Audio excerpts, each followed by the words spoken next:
Lewis at that time. To Viola? Because the Lewis will be coming up into this area with the Lewis expansion, as far as Broombridge, which will be in walking distance. That's not this area. Viola? Broombridge. Veolia are the operators of the Lewis. Are they also the operators of the water supply that's meant to be going in? Veolia is a large multinational, yeah, they are also the operators of the water supply as well as transport networks in I think 16 European countries, so yeah. Okay, so if you don't mind me, I'm going to ask another question and just put the question in context. I'd like to first say that Vivendi is the name of Viola, or that was its previous name, okay? It was renamed Viola in 2002. The company sought to jetson its debt load with their credit rating reduced to junk status. So this is the company that you invited to your meeting, okay? Right. And this is back in 2002. Its credit rating was reduced to junk status and forced resignation of former CEO Jean-Pierre Messier. He was convicted and fined $1 million for fraud by the US Securities Exchange Commission and denied a $25 million severance package in addition to fines and conviction in France. Viola has hundreds of subsidiaries in dozens of countries. Various names exist for. They have lots of different names. They do. They exist under an umbrella. I'll ask the question now. I'll finish now. One sec. Viola is the largest water privatization business in the world and has come under attack by water rights for many of its contracts that reveal consistent prioritization of private profit at the expense of the environment and public interests. Okay? There's all various different reports that will back up all this information. So what I want to know is, with a company that has been surrounded with so much corruption, why would you invite them to come up to you, and why are they in our city? Why are they in our city? Not everything. This is not subjective. This is fact. It's a very interesting question. I wasn't aware of any of the facts that you've spoken of. They're very interesting. I'd love to speak to you a little bit more about it, perhaps in a different setting after this. My concern here is that these people here know this. They know the people that you are in bed with. That is the huge factor. Whoa. First of all, yes. I'm not in bed with anybody. I don't take money from anybody. To come to your meeting. You invited them to come to your meeting to sit on the panel. As I invited Irish Rail, as I invited Dublin Bus, as I invited Dublin City Council. I'm not speaking about Irish Rail or Dublin Bus. I'm talking specifically about this company. And the Lewis, they operate the Lewis. But why are they here operating anything? Including the Lewis. Worldwide. The Lewis is quite relevant, I would say, to public transport. The huge thing is they are going to take control of our water system. Yeah. Our water system. The water system was tendered out like any other thing is. Veolia won that contract fair and square. They won that bid fair and square. And like I said, I have a whole list of charges that were brought before this company, all to do with water right across the world. I think it would be very relevant at the water meeting that you may hold. Well, do you know something? I don't. Well, I think it's very relevant because we shouldn't be engaging with gangsters like this. It seems obvious it seems obvious that this is subject to a future meeting. I'd be very interested to talk to you. Again, though, this is about public transport, and that is why Veolia were invited. Get back to public transport. Absolutely, I will indeed. Now, I know there are a lot of people in this room with concerns, particularly relating to the number 19 bus, and we will get to those, don't worry. One thing... See that 19 on the road. What I will talk about is that one thing that I've been working with Dublin Bus on as an incremental first step to try and bring the number 19 bus back is an audit of the services that have happened so far, an audit of the services that are happening on the north side. Never been taken off, love. I absolutely Never agree. been taken off. Agree with you. So that's what we're trying to do right now. We're trying to ascertain and determine exactly what damage is being caused to the community by the loss of the number 19 bus service. Because there are, various compelling stories, like your own indeed, and like the other lady who I think has left now has said. Don't see the neighbours anymore. Exactly. No, I understand that, and businesses are suffering, and residents are suffering, and I'd like to put an end to that, and that's the first step in that process. And I promise I will walk with you along in that process, and we will try and bring, a good resolution to that process. I am working on your behalf. I've met Geraldine on this a few times, and we'll continue to meet, I hope, and have a dialogue about that. I personally would not trust an audit done by Dublin Bus. No. Because one time they were told about the workers crying on the buses. Workers were getting 3 warnings and losing their jobs. And they sent out people in high-vis jackets at 12:30 when I was talking about the crowded buses from 7:30 in the morning to 9:30. No way would I trust Dublin Bus to have an audit. I see with my own eyes. I was on the 19 and there were 9 people standing. The bus was completely full, and I read in the Herald, which is another branch of Dublin Bus, because they feed them advertising money, that there were 2 people. You should give a bit of context to that statement, because I'm aware of the background of that statement, and indeed Geraldine tried to put an advert about saving the 19 bus into, was it the Herald indeed, or was it the People? I'm not quite sure, Geraldine. And you were blocked there, weren't you? Yeah, you were blocked, weren't you? I was blocked. Dublin Bus sent solicitors' letters to every newspaper on the 2nd of February in 2012, warning them not to put any ads, "Are you missing the 19 bus?" Yes, that's true. Yeah. To every single paper. And after that, the only people that would write about Dublin Bus were favourable papers that got advertising revenue from Dublin Bus. And I think that's shameful, and it's a suppression of, your freedom of expression indeed. And it's something that I disagree with. And when you told me, I found quite alarming, to be honest with you. And it is something I brought up with them in multiple letters. Now, obviously, they're not addressing that point, but it is something that I will continue to pursue. Sorry, and I think... Would that not be a question to be brought up on the floor of the Dáil? The fact that one of our national media is not being balanced. It seems like it does seem like a compelling question. I would think in the first instance, it would be a complaint to the press commissioner and then on to the ombudsman. That hasn't been made the already. ombudsman won't deal with Dublin Bus. Well, will they not deal with yourself in terms of making the complaint? No, every time I mention those 2 magic words, Dublin Bus, they don't deal with them. I pay €125 a month for a Rambler ticket, and 2/3 of my buses are gone for the last 2 years. If I have an appointment, I have to walk down to Hart's Corner 12 minutes from Glasnevin Hill to make sure.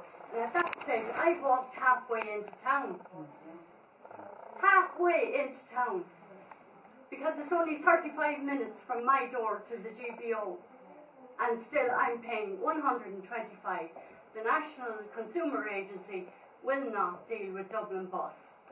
As for the leap cards, there are only 4 seats on the bottom of the bus that my husband can sit on, because there isn't enough knee room. And by the time he mentions to the driver where he's going, the other people have taken the only seats that are available to him.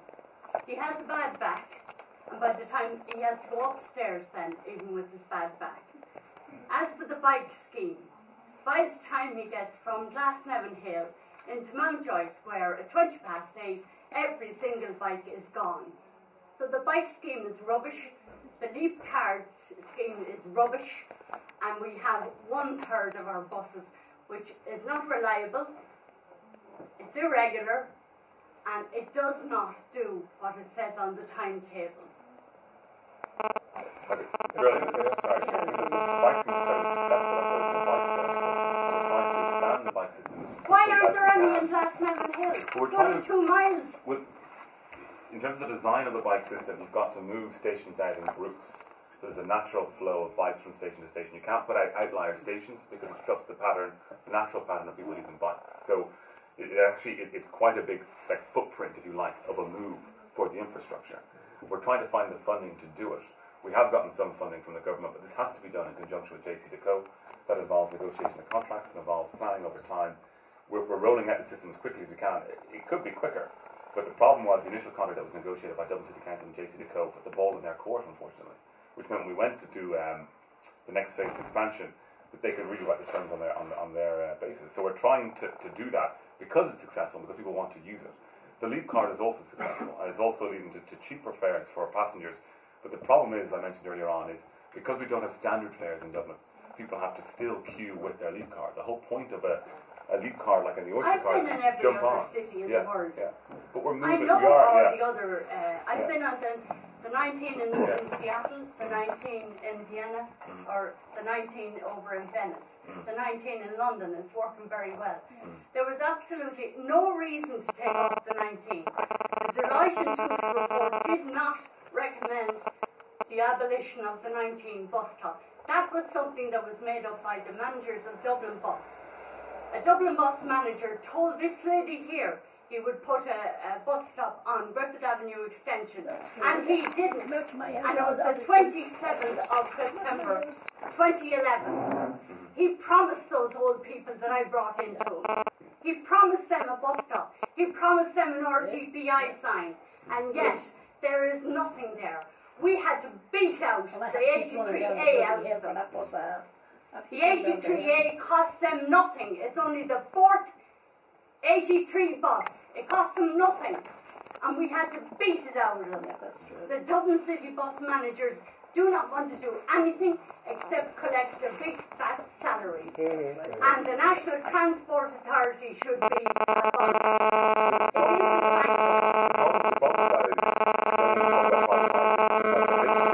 It is talk about privatisation. I'm not interested. But the reason you get a company like Dublin Bus to work is you make it have to compete with somebody. If they're always just getting a state subvention and not having to work for it, they're going to give you a bad service. And when you complain to them, they're not going to care because you've no other option. You sort the management out. That's part of what Owen is saying as well, though, is the management is an issue. They're trying to push it out. The problem is privatisation. It's not. Now, I'm sorry, I didn't go to university or college or anything like that. But if I'm in a job, you've just said there that it's not working properly and they have to have competition to work properly, right? Well, if I'm in a job and I don't do my job properly, I get 3 warnings, right? You know, and at the end of the day, if I still, you know, aren't coming up to speed or whatever, I'm let go. Okay? So why is the management in Dublin Bus if they're constantly, you know, wasting money? Because you know, it's a semi-state you said company. It's not the bus drivers, it's not the people that are working. It's a semi-state company that's unionised, so it's got certain protections that a private company wouldn't. If that was the case with a private company, it would just lose the contract. No, a lot of unions, a lot of management to. aren't in unions. Yeah, you know, right, so are you saying that it's because of the union workers? A lot of management are in unions. But they have a special union, like, I mean, I don't know whether, so, you know, I mean, whether I'd call it a union myself. But they do have union protection in effect. Yeah, exactly. Okay. Yeah, but if it was a private company and it wasn't meeting its obligations, we'd get rid of it. We'd say, sorry, you can't tender anymore for these contracts, a different private company will come in and do it instead. The current situation where there's only one company running Dublin Bus as a monopoly means the power are in their hands. So until we actually tender out 10% of the routes and start to create competition in the marketplace, they're going to continue to have a dominant position and they're going to abuse it like they have been for decades. That's the problem that we have. I find it very hard for you to sit there and say that a semi-state company, right, and I'm sure the semi part of it is the state, or the state part of it is controlled and the government has an input into how that's managed and run and whatever.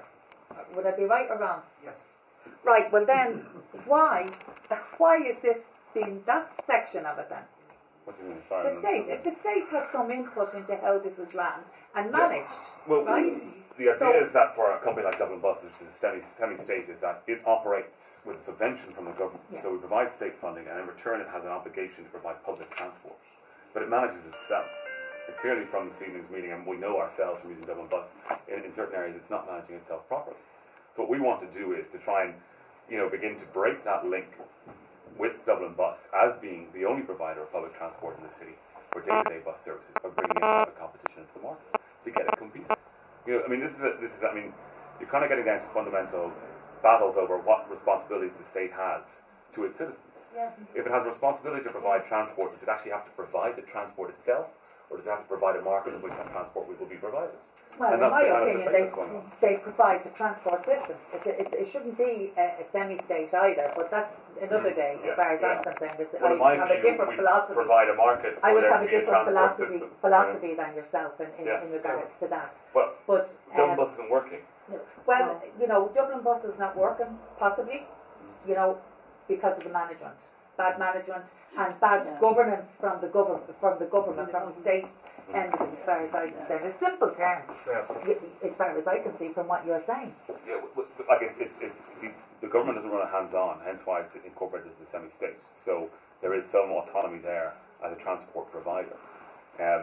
We're trying to get it to do a better job. We do things like trying to hold back subvention, then we risk difficulties with the company itself not complying, and that battle continues. We wanted to keep on cutting costs, but history has now told us that the only way we can get Dublin Bus to be better is to make it compete for services, to prove itself in the marketplace, so it does better for citizens. Well, that's the way to do it. Look at the air coach. Dublin Bus couldn't provide a proper transport link to the airport to save its life. A private operator comes along, and now Dublin Bus completely changes its service to the airport. And it's a much better one, and that's competition in the marketplace. Same with Source Express honestly, as well. I'll only talk about what I. Yeah, but that's I don't use it. Yeah. But again, I think that you have to look at the overall picture as well as when you're going into to carve up Dublin Bus and Irish Rail because they will be privatised as well, and Bus Éireann will be privatised as well, and just have a little bit of concern for the people that are going to be surplus to requirements, who will only get a state pension or whatever. And I know it mightn't bother some people here, but there's a lot of people, no, it may not, but you cannot live on nothing, okay? And I know many people that are not working like myself and want to work. I want to work. Can I have a job? Or am I going to be, I'm one of these spongers that's on social welfare, and it's all interlinked. It's all interlinked as far as money is concerned. Because if you're taking money out of Dublin Bus and you're taking wages out of the main earner in a household, you're taking money from them paying their mortgage, from paying their taxes, from them spending on food. Food poverty in this country is colossal. But it used to live in another world. I don't think they're aware of it. And it's all interlinked. I'm sorry, I'm going off a little bit, but yeah, we're just aggressive it again there. Wait, when you said about the competition and all that, when you said about the airport bus, is the new airport bus you're talking about a Bus Éireann one? No, I think it's the Air Link it's called, Dublin Bus Provision. Oh, right. 16, isn't it? That's all that's out there. Owen, could I just get back to a more mundane matter? Yeah, it's a concern I have. You mentioned earlier there in your introductory talk in relation to the competition for space on the roads between cars, motorcyclists, bicycles. I think there's a serious concern now in relation to the competition for space on the footpaths between pedestrians and cyclists. And it seems to me in the last couple of years that absolutely it's now becoming a dangerous problem, and that nothing is being done about it. The guards seem to be turning a blind eye. Tonight, between Lisbon and Panic Avenue, 4 cyclists went past me on the footpath. One of them hit me. Now he happened to be a drunken cyclist, but he hit me in the arm. I spoke to him, he was very apologetic, and he complained about lack of cycle lanes and so on. I pointed out to him that there was one beside him. But he said, in his defence, he said to me, well, you can see, I'm not the only one that's doing this. And sure enough, the 2 other guys came down. It seems to me now, the problem for pedestrians, and I've been a cyclist for the past 40 years myself. I've cycled in and out to work all my life. But it seems to me that it's a real problem, because whatever about seeing cyclists coming towards you, you've no idea who's coming behind you. There's going to be serious injury on the footpath. And I don't know what has happened.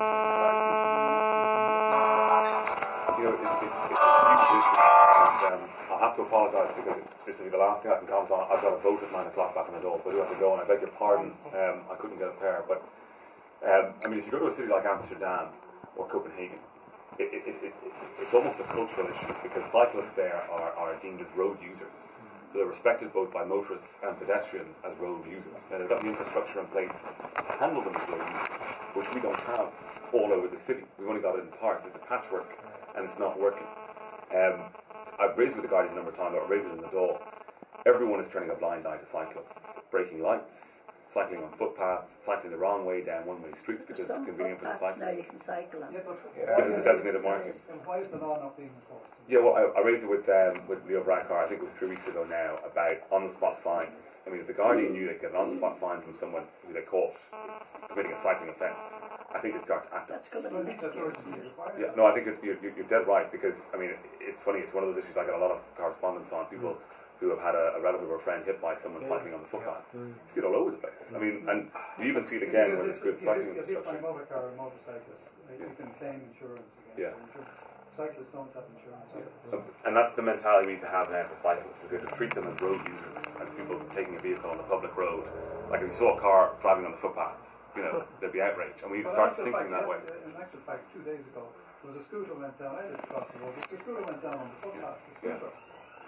Yeah, I mean, and that shouldn't be happening. I mean, again, you talk about policing and resources, we have to cut back on police hours. So, I mean, I've even noticed in my own area, we used to have a number of Gardaí on bikes who would patrol the parks and would kind of take the same routes the cyclists would take, so they'd see what was going on if someone was taking a scooter on a shortcut or taking a bike on the footpath.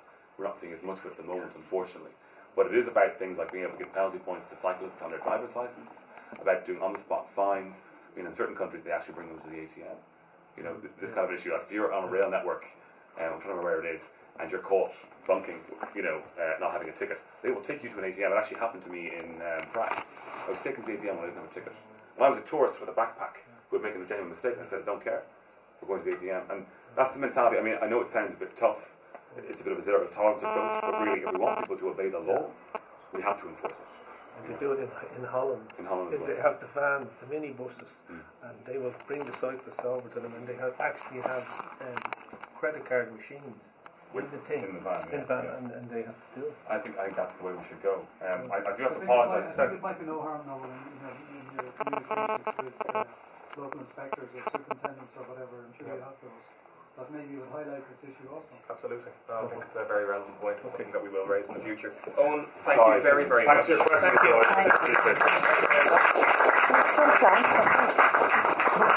Now, Owen, if you don't mind me asking, now, I emailed you there last week. Can you walk out with me? Because I'm in a rush. Sorry. Thanks.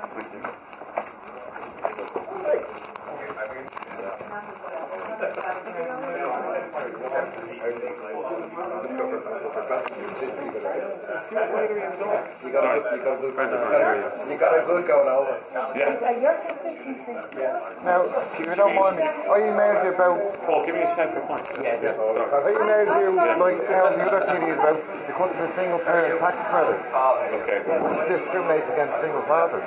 Now, you didn't even bother to reply back. Well, you should have got an email from Nicole in my office saying that we were looking at your email. Now, we've gotten over 1,000 emails in. Now, that's discriminating. That goes against my constitutional rights.